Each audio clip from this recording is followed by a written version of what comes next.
Que a paz do Mestre Jesus seja uma constante em nossa mente e em nosso coração. Mais uma oportunidade de reflexão e hoje nós vamos reflexionar sobre o capítulo 7 do livro Jesus no Lar, psicografado pelo Espírito Francisco Cândido Xavier, através do Espírito Neio Lúcio. E esse 7º capítulo tem como título O Maior Servidor. Presente à reunião familiar, Felipe, em dado instante, perguntou ao Divino Mestre: Senhor, qual é o maior servidor do Pai entre os homens da terra? Jesus refletiu alguns minutos e contou. Grande multidão se congregava de extenso campo, quando aí estacionou famoso guerreiro, carregado de espadas e medalhas, que passou a dar lições de tática militar, concitando os circunstantes ao aprendizado da defesa. O povo começou a fazer exercícios laboriosos, dando saltos e entregando-se a perigosas corridas sem proveito real.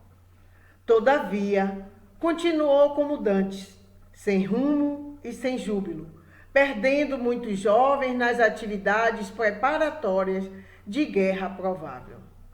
Logo depois, apareceu na mesma região um grande político, com a pesada bagagem de códigos, e dividiu a massa em vários partidos, declarando-se os moços contra os velhos, os lares pobres contra os ricos, os servos contra os mordomos, e não obstante a sementeira de benefícios materiais introduzidos na zona pela competição dos grupos entre si, o político seguiu adiante, deixando escuros espinheiros de ódio, desengano e discórdia entre os seus colaboradores.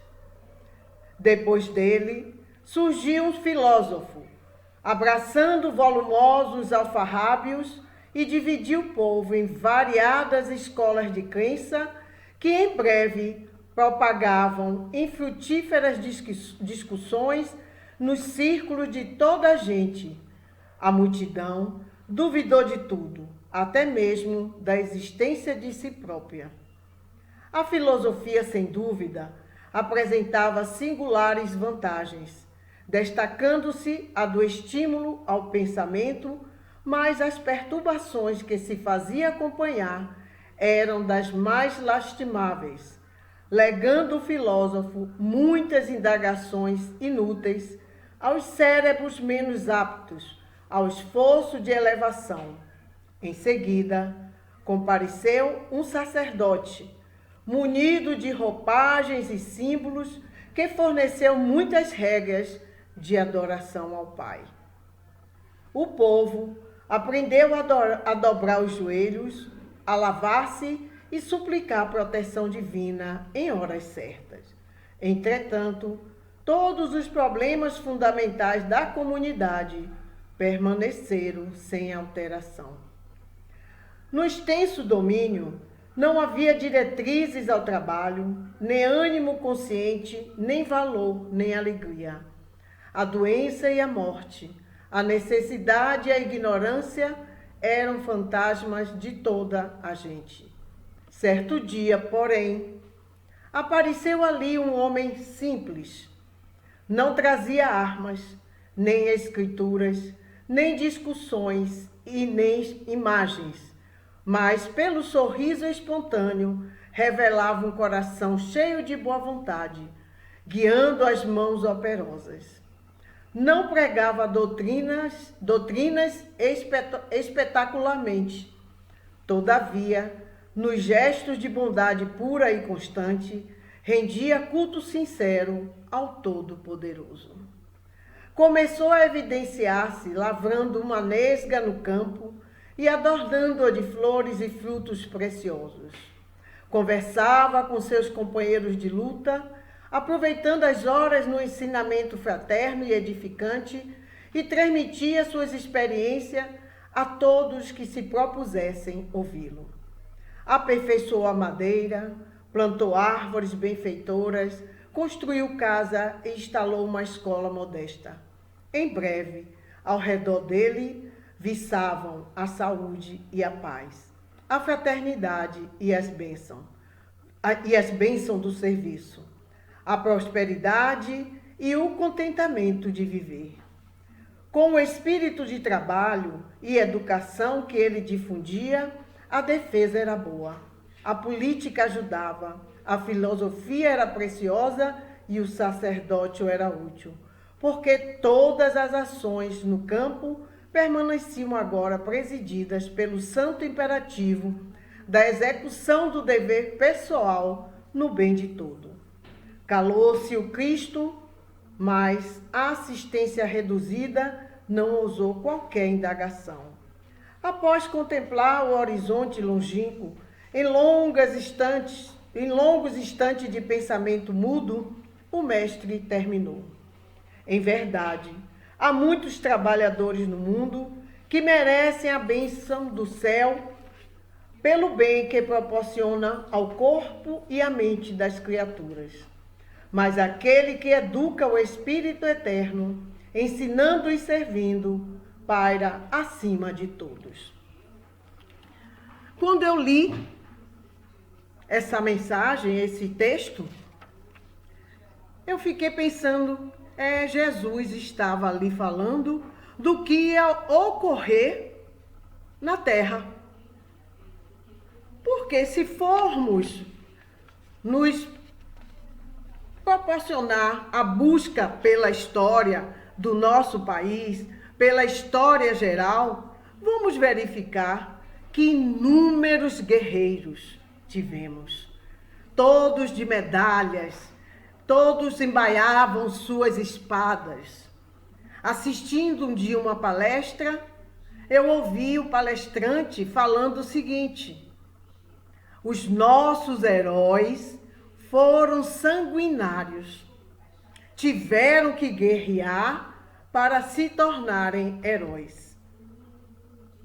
E aqui ele diz que esses heróis que apareciam, fazendo com que muitos jovens morressem só no preparativo para uma possível guerra. E nós vemos isso. De vez em quando, as notícias nos chegam do treinamento daqueles novos que adentram ao Exército, a Aeronáutica, a Marinha, a Polícia Militar. Não é isso? Nós não tomamos conhecimento? Da mesma forma, ele fala que político que apareceu criando dissensões, fazendo com que a classe pobre viesse de encontro à rica, dentro da mesma comunidade, partidos diferentes, criando situações. Nós não estamos longe disso. Então, o que ele mostra nessa mensagem daí, nesse capítulo, é o que nós vemos até hoje, século 21.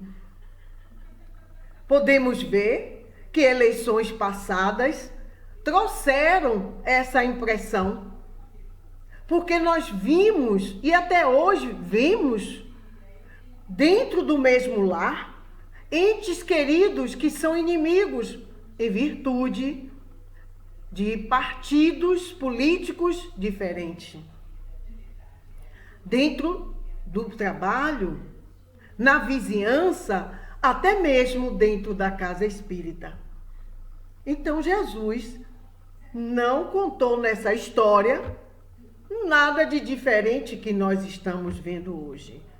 Ele fala do filósofo que apareceu, levando várias crenças, mas ressalta o valor da filosofia que tem suas vantagens. E nós tomamos conhecimento de diversas correntes da filosofia. Algumas dizendo até que o nada não existe nada depois da morte, outras dizendo que Deus não existe, mas não podemos dizer que todas foram infrutíferas, como o próprio Jesus falou. Nós temos a filosofia espírita, que essa demonstra a árvore de copa, não é? Com muitos frutos para saciar aqueles que procuram descobrir e descobrir os porquês e descobrir-se. Então, Jesus mostrou tudo isso. Mas ele também fala do sacerdócio, que lá, mostrando o quê? Regras para a adoração do Todo-Poderoso. Ensinando a ajoelhar-se, a lavar-se, né? E a rogar, a suplicar em horas certas. Esse sacerdócio aí representa todas as vertentes religiosas, todas. Mas ele mostra que a comunidade, com tudo isso, continuou passando por dores, sofrimentos, mortes, doenças, como hoje ainda nós vemos. Mas ele aí ressalta que apareceu um homem simples.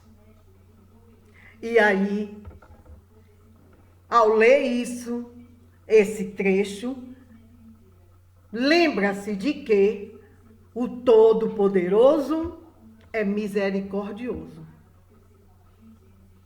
Sempre colocou no meio de todos nós homens simples,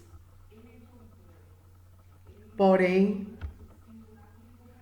com um espírito grandioso, para que esses homens simples, de espíritos grandioso, pudessem nos auxiliar na nossa trajetória evolutiva. E aqui ele fala desse homem simples e me reportou a Saulo de Tarso, o início do trecho e o final. Saulo de Tarso, ele aqui tem que... Esse homem não trazia armas. Saulo de Tarso trazia as armas do poder, do falar de um doutor da lei, que era aquele que tinha as verdades. Isso era uma arma. Aqui diz que nem as escrituras. Saulo de Tarso tinha escrituras porque possuía bens. Aqui a escritura significa bens materiais e ele possuía. Nem discussões, nem imagens. Paulo de Tarso discutia e a sua palavra era aquela que ficava, porque era doutor da lei. O seu sorriso, sim, ele sorria, revelava um coração cheio de boa vontade. Ele poderia ter vontade, mas será que era uma vontade boa? Revelava um coração, guiando mãos operosas. Sim, ele guiava. Guiava mãos, sim, operosas, para que perseguissem os cristãos. Para que perseguissem todos aqueles que acreditaram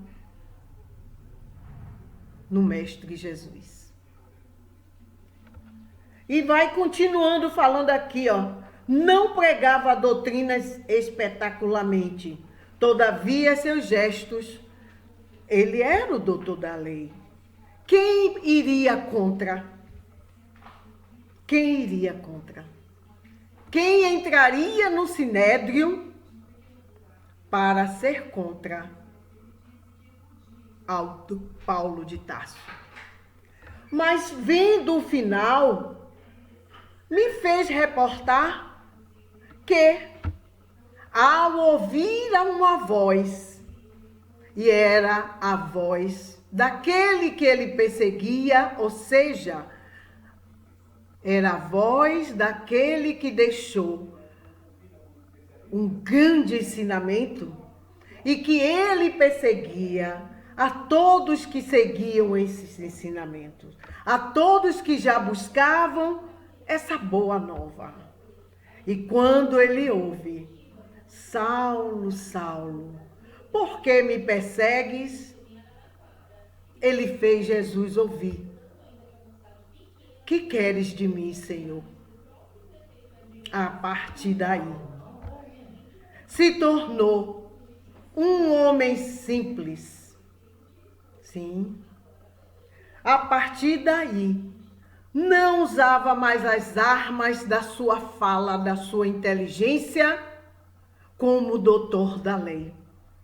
A sua arma foi o amor, a educação levada ao outro. Não possuía mais escrituras, como diz Jesus que o homem simples não possuía, porque foi simplesmente afastado da sua família, retirado pelo seu pai dos direitos aos bens materiais, por não aceitar a voltar a ser Saulo de Tarso. Os únicos bens que possuiu foi uma sacolinha pequena com algumas moedas que seu pai, condoído quando ele lhe virou as costas, mandou um servo lhe entregar, pois sabia que ele estava ali sem nada. Ele mesmo lhe disse, ficou com pena, coração de pai partido. Não entendeu que seu filho estava se enriquecendo de outros bens. Também ele não tinha nem escritura, nem discussões e nem imagens. Esperou. Viveu alguns anos no deserto, buscando entender esse Cristo que ele já aceitava. E foi estudar.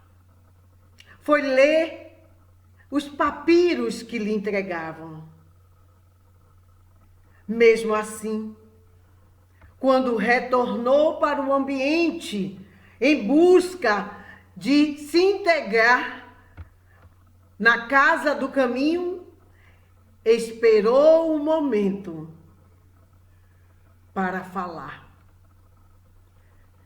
E quando foi convidado, pela falta de alguém que não pôde falar, foi de uma forma humilde, simples, homem simples.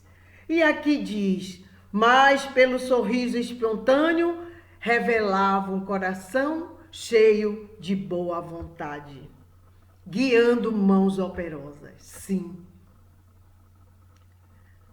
Paulo de Tarso tinha esse coração cheio de boa vontade, pois onde chegava, construía ou deixava as condições para dar início uma nova igreja. Então, as mãos operosas aí eram para divulgação da boa nova, mas não mais para perseguir, para matar aqueles que estavam a fim e atrás de conhecer a boa nova. Olha que diferença. Aqui diz, então, que não pregava doutrina espetacularmente. Falava de Jesus, não como espetáculo, mas como saía de si. Porque ele mesmo disse, não sou eu mais que vivo em mim, mas sim o Cristo. E assim era, que ele falava do Cristo. Deixava sair de dentro para fora, não a experiência, pois ele não conviveu com Cristo, mas a experiência que ele trouxe do encontro com essa voz, fez com que ele assimilasse o conteúdo desses papiros como se assim tivesse convivido lado a lado com o mestre. Aqui diz, o gesto de bondade rendia culto sincero ao Todo-Poderoso, a tal ponto que serviu de médium do Cristo. Pois ele foi médium para transcrever as mensagens de Estevão. E pelo que nos diz Emmanuel, Estevão era um médium do Cristo. Então, rendia culto ao Todo-Poderoso. Ou seja, já se deixava a esse religarem. Já se deixava a se levar para o divino. E assim transmitia aonde passava. Aqui diz, conversava com seus companheiros de luta, aproveitando as horas no ensinamento fraterno e edificante, e transmitia suas experiências a todos que propusessem ouvi-lo. Sim, além de conversar, ele escrevia as cartas. São as epístolas que nós temos hoje. As cartas que ele fazia para os lugares onde ele deixava inserida a criação de uma nova igreja. Bastava haver uma dissensão, ou um descuido de alguém, ou mesmo alguma dificuldade, ele escrevia. Deixo aqui a mensagem para que leiam as epístolas de Paulo. São lições, ensinamentos, solicitações de harmonia para os irmãos que ficavam distantes. Aqui diz, aperfeiçoou a madeira, plantou árvore, construiu casa. Sim, construiu muitas coisas por onde passava.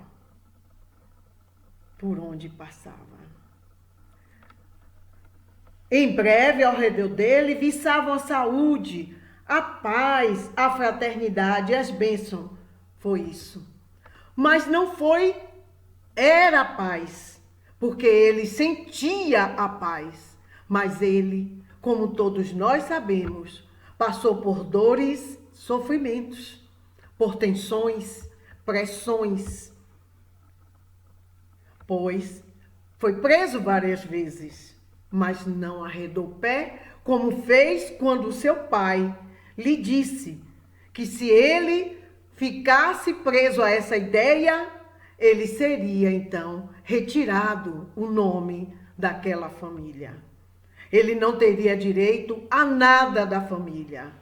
Da mesma forma, era preso, mas não mudava a ideia. Era Jesus que vivia nele. Assim ele disse. Ele não iria jamais mudar, porque já estava solidificada a ideia do cristianismo em si. Aqui diz que difundia, com espírito de trabalho e educação, ele difundia a defesa, a defesa era boa, sim. A defesa, porque os guerreiros eram aqueles com que ele, de mãos operosas, trabalhavam em conjunto. Aqui diz, a política ajudava, sim. Sabemos que Paulo de Tarso esteve com políticos da época, e políticos da época ajudou até a construir igrejas. políticos da época, ajudou para que ele não fosse mais preso, pelo menos naquele período. A política funcionou também. Aqui, ó, que a política ajudava, somente ajudava, não criava dissensão com a política. A filosofia era preciosa, claro. Qual a filosofia que ele usava? Para que melhor filosofia do que a do Cristo? Portanto, ele tinha a melhor filosofia. Não é isso? E aqui fala, o sacerdócio era útil, ou seja, as igrejas que eram construídas pelas mãos operosas eram de grande utilidade, porque estavam disseminando o amor e não a guerra. Estavam disseminando um conhecimento espiritual. E isso é um sacerdócio útil. E não a adoração sem fazer obras.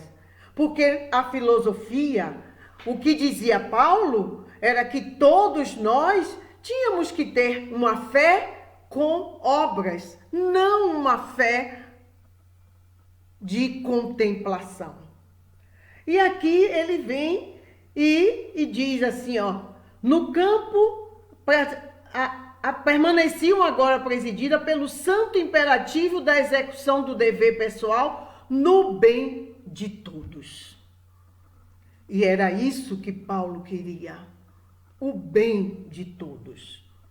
Sofreu, sim, nós sabemos, mas não perdeu, em instante algum, a fé. Em instante algum, mudou. Sempre crescendo, sempre firme no seu ideal. E nós podemos ver que temos um outro Paulo de Tarso, mais moderno. Não foi esse igual ao Paulo em termos de mudança, vamos dizer assim, drástica, porque a dele radicalizou. Ele saiu de um patamar de crimes, de perseguições, para um patamar de amar, de ajudar. E esse, que nós vamos falar agora, já estava nesse patamar de amar, de educar. Tanto que aos 15 anos, ele começa a lecionar, de uma inteligência ímpar.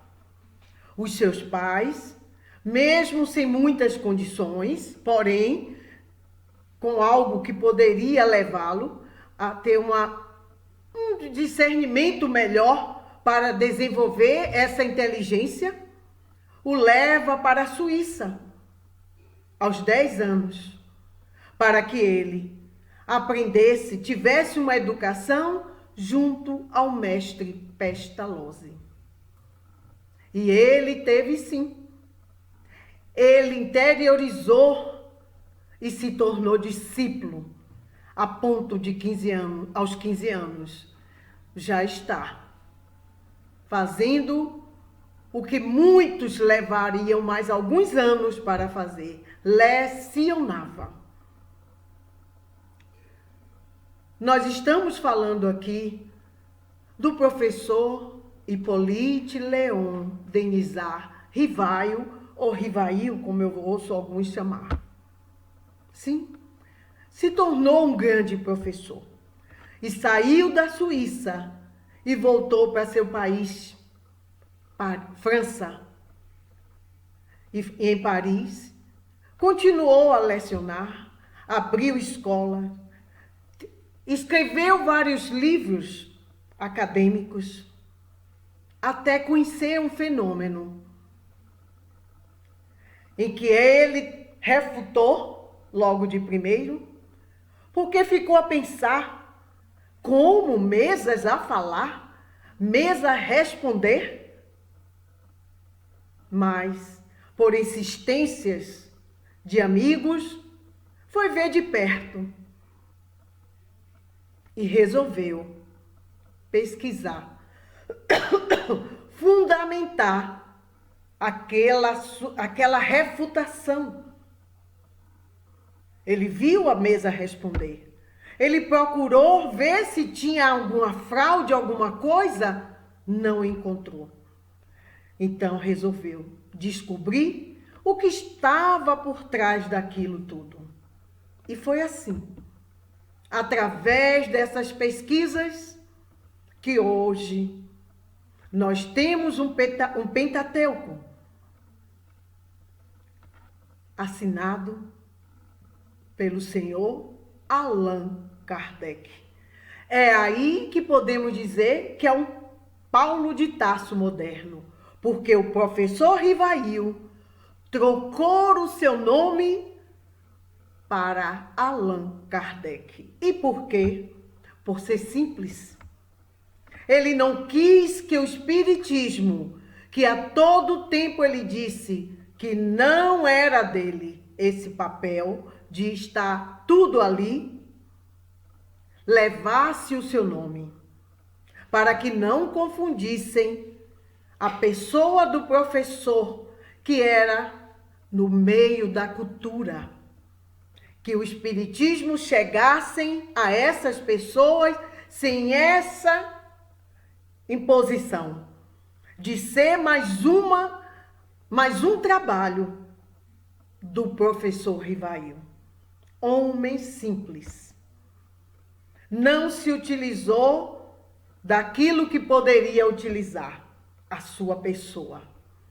Procurou se ofuscar, porque ele foi o encarnado que participou da pleiade de espírito conduzida, administrada pelo Espírito de verdade.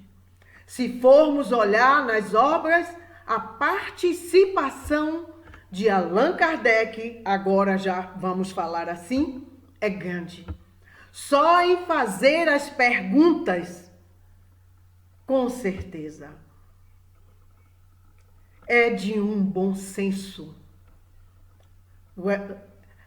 Por isso, nós não podemos dizer que Allan Kardec não estaria assim nesse contexto.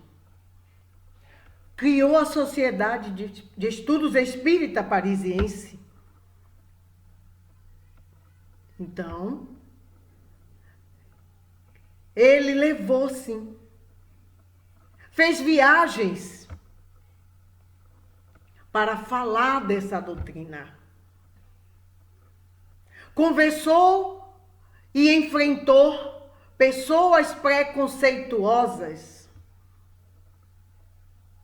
mas sempre firme no caráter de demonstrar que ali havia, sim, uma necessidade de estudo. Tanto que ele nos deixa já o sentido de um estudo sistematizado. Allan Kardec pode estar aqui nesse contexto do homem simples. Também não tinha armas a não ser a sua inteligência, a não ser a sua boa vontade. Não tinha escrituras, porque não se fala, os bens que ele teve, o dinheiro que ele recebia, era todo revertido para criar uma educação. Nem discussões e nem imagem. Quando ele conversava com alguém que era contra a sua, vamos dizer assim, filosofia, que ele diz que não é dele, é dos espíritos, ele sabia se colocar. Não era discussão. Não usou nenhuma imagem. E cheio de boa vontade, sim. Tanta boa vontade que morreu trabalhando. Tinha mãos operosas, sim, para levar esses conhecimentos. Tanto que mãos operosas continuam até hoje para levar os conhecimentos dessa doutrina que é consoladora, que é de amor e que é uma doutrina de ciência, onde demonstra o que somos, para onde vamos. Demonstra o cosmo, como fomos formados, porque fomos formados, fomos criados simples e ignorantes. Logo, aqui diz Jesus, em verdade, há muitos trabalhadores no mundo que merecem a bênção do céu pelo bem que proporciona ao corpo e à mente das criaturas. São milhares. Talvez até no anonimato. Porque isso que ele disse aqui, não somente Paulo de Tarso ou o próprio Allan Kardec. São todos aqueles que buscam e que conseguem despertar a consciência do outro. E nós temos vários. Gandhi, Francisco de Assis, Curadar, São Francisco de Paula, Chico Xavier, Teresa de Calcutá, Irmã Dulce. Grandes nomes. Poderíamos ficar aqui falando de inúmeros, mas esses dois exemplos poderão servir para nós. Porque foram dois exemplos que se esforçaram, ou seja, estão dentro da lei do trabalho. Eles não esperaram, foram atrás, trabalharam. Desenvolver o amor para poder chegar à condição de levar um trabalho adiante. Tiveram fé, porque passaram por momentos difíceis.